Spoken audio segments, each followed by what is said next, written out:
सभी प्यारे छात्रों का एक बार फिर से स्वागत है और प्रश्नावली 4.2 में अब हम करेंगे प्रश्न क्रमांक 1 का ये तीसरा सवाल। तो इसमें भी हमें मूल ज्ञात करने हैं और ये एक द्विघात समीकरण है। तो मूल ज्ञात करने की दो विधियां हैं, लेकिन हमें गुणनखंड विधि से स्पेशली बोला गया है, तो हम गुणनखंड विधि का ही उपयोग करेंगे। तो कॉपी पेन लेकर बैठ जाइए, हम उसी तरीके से सॉल्यूशन करेंगे जैसा हमें बोर्ड एग्जाम में करना है। तो हमारे नोट्स भी बन जाएंगे और समझ में भी आ जाएगा। तो चलिए फिर शुरुआत करते हैं। सबसे पहले हम लिखेंगे दिया गया, यहां पे लिखेंगे दिया गया द्विघात समीकरण। ठीक है, ये एक लिखने का तरीका होता है ताकि अच्छे नंबर मिले हमें, क्योंकि मैथ्स भी एक तरीके से होती है।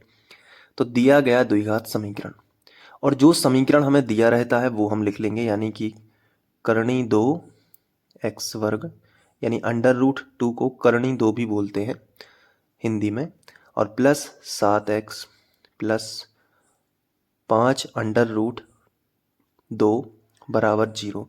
ये आपको पहला कदम है आपका कि आप ये ज्यों का त्यों लिख लो, क्योंकि एक तरीका भी कोई चीज़ होती है, कोई भी सवाल करने का एक तरीका आपको आना चाहिए। मैथ्स तो सब पे बनती है, लेकिन टॉपर वही बनते हैं जो तरीके से पढ़ते हैं, उनको लिखने का एक तरीका होता है ना।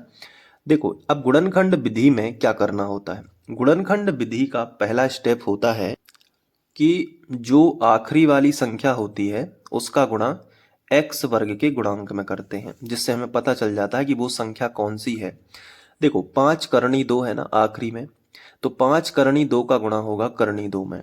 तो इस बार हमें गुणा करके बताना पड़ेगा, क्योंकि करनी है यानी अंडर रूट है। तो 5√2 का गुणा होगा √2 में। देखो, संख्या का गुणा संख्या में होता है, रूट का गुणा रूट में होता है। तो 5 एक संख्या है, तो 5 का गुणा संख्या में ही होगा, लेकिन यहाँ पे कोई संख्या नहीं, तो 5 ज्यों का त्यों। और √2 आपस में गुणा होगा तो समान संख्या रूट में है, तो वो संख्या बाहर आ जाती है, यानी 2। तो 5 दूनी 10, यानी कि किनारे पे 10 लिखा है ऐसा समझना है। अब ऐसी दो संख्याएं सोचनी है जिनका गुणा 10 होता हो। तो पहला तो 10 एकम 10, दूसरा 5 दूनी 10।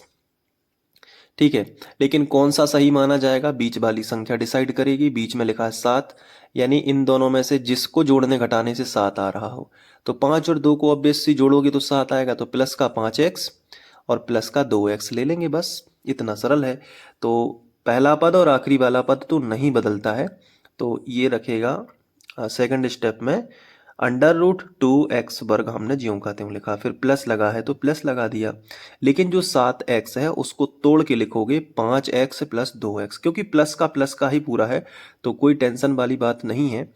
यहाँ पे आप 5x लिख लोगे, फिर आप 2x लिखोगे, तो ये 7x को लिखने का तरीका बन जाएगा। और आखिरी जो पद है उसको हम ज्यों का त्यों लिखेंगे, यानी 5 करनी 2, और बराबर में हो जाएगा अपना 0। बोलो समझ आया। तो देखो, 3 पद से 4 पद हमने बना लिए।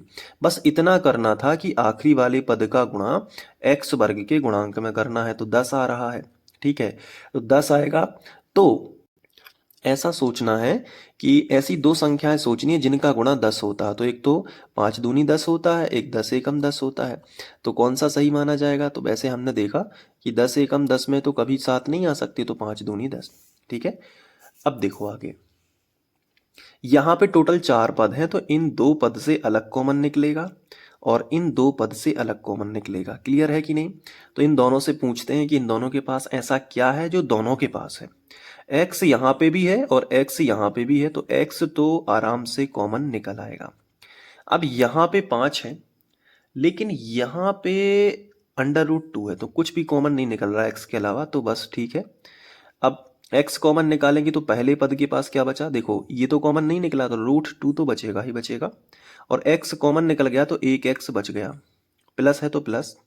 यहाँ से x बाहर निकल गया तो 5 बस बचेगा। यहाँ देखो प्लस है, 2 पद के बाद जो भी चिन्ह है वही रहता है। यहाँ देखो x है, यहाँ नहीं है, यहाँ 2 है, यहाँ नहीं। मतलब यहाँ पे तो बड़ी प्रॉब्लम है, लेकिन थोड़ा सा दिमाग लगाना पड़ेगा। देखो क्या, ये जो 2 है इसको हम मन में सोच सकते हैं √2 इंटू √2, और ये आपको सोचना ही पड़ेगा, क्योंकि करनी 2 गुणित करनी 2 2 ही आएगा। तो हमने सोचा कि दो यहाँ पे लिखा है, इसका मतलब दो √2 आपस में गुणा में लिखी हैं। ऐसा क्यों सोच रहे हैं? क्योंकि यहाँ से √2 ही कॉमन आ रहा है। देखो यहाँ पे भी √2 है और ये लिखा है √2। तो देखो हमने √2 कॉमन निकाला, तो देखो दो का मतलब होता है दो √2 है ना। कोई संख्या लिखी है, कोई भी संख्या आधे आधे की घात के साथ होती है तो पूरे की घात बनेगी। तो वैसे एक निकल गया तो एक तो बच गया, और फिर x भी बचा रहेगा, प्लस यहाँ से √2 पूरा निकल गया तो 5 बच गया, और बराबर में क्या होगा 0। तो यहाँ पे यही सोचना है कि देखो यहाँ 5 है, यहाँ 5 नहीं है, यहाँ √2 है, तो आप ये नहीं बोल सकते कि यहाँ √2 नहीं है, यहाँ है √2, ऐसा लिख सकते हैं ना दो को, √2 इंटू √2 तो है ना √2, इसलिए इसको ऐसा करना है। अब ये दो कोष्टक आपके बिल्कुल समान हो गए ना, तो इनको दो जगह की जगह एक जगह लिख दो। तो √2x + 5 एक जगह आ गया, बाकी जो बाहर है उसको भीतर लिख लो, यानी x + √2 इसको भी कोष्टक में लिख दो, और बराबर क्या हो जाएगा 0। आप यहाँ पे इम्प्लाइज एट का यूज़ करेंगे। ये देखो ये चिन्ह, हर एक चीज़ का ध्यान रखना है सॉल्यूशन करते समय। बाकी अब देखो आगे, पहले कोष्टक के बराबर भी 0 ले लेते हैं और दूसरे कोष्टक के बराबर भी 0 ले लेते हैं। तो √2x + 5 बराबर 0, बीच में लिखेंगे या फिर ये वाला, तो x + √2 बराबर 0। इसके बाद क्या करोगे कि ये प्लस का 5 इस तरफ लेके आओगे, तो √2x बराबर प्लस का 5 इस तरफ आ गया तो माइनस का 5 हो गया। क्लियर हुआ नहीं? अब यहाँ देखो प्लस का √2 इस तरफ लेके आ जाओ, माइनस का हो जाएगा। ठीक है, अब देखो ये गुणा में है तो बटे में लेके आ जाओ, तो x बराबर हो जाएगा -5 बटे √2। इसी तरीके से ये देखो x बराबर हो जाएगा -√2। तो x के दो मान हैं, यही अभिष्ट मूल है, तो लिखेंगे अतः द्विघात समीकरण, और जो द्विघात समीकरण है उसको लिखेंगे, क्या था, √2x² + 7x + 5√2 बराबर 0 के अभीष्ट मूल x बराबर -5 बटे √2, -√2 होंगे। बोलो समझ आया कि नहीं? इस तरीके से करना है। तो अब आप इसकी एक बार प्रैक्टिस जरूर करिएगा और फेयर रजिस्टर में से अच्छे से लिखते जाइएगा। हर एक सवाल का सॉल्यूशन आपको लिखना है, ताकि जब आप एग्ज़ाम टाइम में रिवीजन करें तो जल्दी जल्दी रिवीजन हो। ठीक है, ये देखो ये लिख लो, इसके बाद यहाँ पे ये लिख लो। ठीक है, बन जाएगा ना? मिलते हैं नेक्स्ट वीडियो लेक्चर में। Thank you.